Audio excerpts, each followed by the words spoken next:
Hi guys, I'm Nivetha. இந்த வீடியோவில் வந்துட்டு ஒரு சின்ன அவேர்னஸ் வீடியோ தான். எங்கள் வீட்டில் வந்துட்டு ஒரு குட்டி பாப்பா இருக்குது, சரிங்களா? ஸோ அது வந்துட்டு ரொம்ப நாளாக வந்துட்டு சாப்பிடாமே இருந்தது.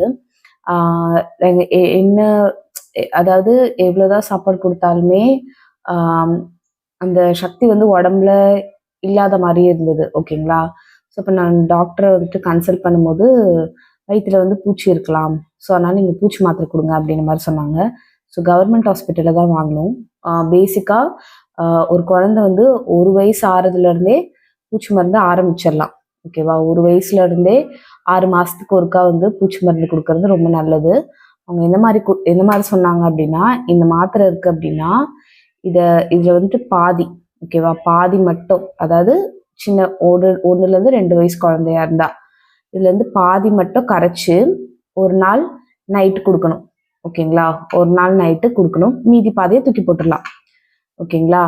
அதுக்கப்புறமேட்டு 2 வாரம் கழிச்சு, ஓகே, 2 வாரம் கழிச்சு இன்னொரு மாத்திரையோட பாதி, ஓகே, கரெக்டாக 2 வாரம் கழிச்சு தான் இன்னொரு மாத்திரையோட பாதியை வந்துட்டு புட்டு அதே மாதிரி நைட்டு நேரத்தில் கொடுக்கணும்.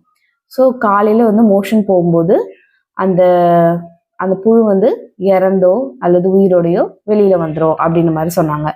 ஸோ அதே மாதிரி கவர்மெண்ட் ஹாஸ்பிட்டலில் வந்து அப்பாக்கோ அம்மாக்கோ கூட ஒரு மாத்திரை கொடுக்குறாங்க, ஓகேங்களா? நான் இது எதுக்காக ஷேர் பண்ணுறேன் அப்படின்னா, என்ன ரீசன்னே தெரியாமல் இருக்கும். நம்ம குழந்தை சாப்பிட மாட்டேங்குது, நம்ம குழந்தைக்கு எவ்வளோதான் கொடுத்தாலுமே அந்த உடம்போட அந்த குழந்தைக்கு ஒரு சக்தி வந்துட்டு உங்களுக்கு இல்லாத மாதிரியே இருக்கும் அந்த குழந்தைக்கு. ஸோ அப்படிப்பட்ட பேரண்ட்ஸ்க்கு வந்து கண்டிப்பாக இந்த ஷார்ட்ஸ் வந்து ஷேர் பண்ணுங்கள். அது மட்டும் இல்லாமல் அந்த பூச்சி வந்துட்டு எப்படி இருக்கும்னா, எங்கள் வீட்டில் இருக்க பாப்பாவுக்கு வந்து நைட்டு வந்து பயங்கரமாக கடிச்சுது, ஓகேங்களா? ஸோ குட்டி குழந்தைக்கு அதுக்கப்புறம் தான் எங்களுக்கு தெரிஞ்சுது அது வந்து பூச்சியாக இருக்கும், ஓகே, அதுக்கு நம்ம பூச்சி மாத்திரை அப்படின்றது ஒரு விஷயத்த கொண்டு போகணும் அப்படின்னு சொல்லிட்டு. ஸோ பூச்சி கடிச்சிது அது நமக்கு தெரிஞ்சு அதுக்கப்புறம் தான் போகணும் அப்படின்றது கண்டிப்பாக கிடையாது. நீங்கள் வந்துட்டு 1 இயர்லேருந்தே ஸ்டார்ட் பண்ணலாம். 1 இயர்லேருந்தே வயிற்றுல வந்து பூச்சி வரதுக்கு நிறைய வாய்ப்பு இருக்குது. அது மாதிரி பெரிய குழந்தைங்களும் ஒழுங்காக சாப்பிடல அப்படின்னா அதை ட்ரை பண்ணுங்கள். ஏன் சொல்கிறேன்னா, அந்த பூச்சி வந்துட்டு சாப்பிட்ற சாப்பாடு இருக்காது, அந்த சாப்பிட்டு இந்த சக்தியாக மாறுது இல்லையா, அந்த சக்தியை வந்துட்டு அந்த பூச்சி வந்து எடுத்துக்குது. ஸோ அதனால தான் அந்த குழந்தைங்களுக்கு வந்து கொடுக்குற சாப்பாடோட சக்தி வந்து ஒழுங்காக போய் சேர மாட்டேங்குது.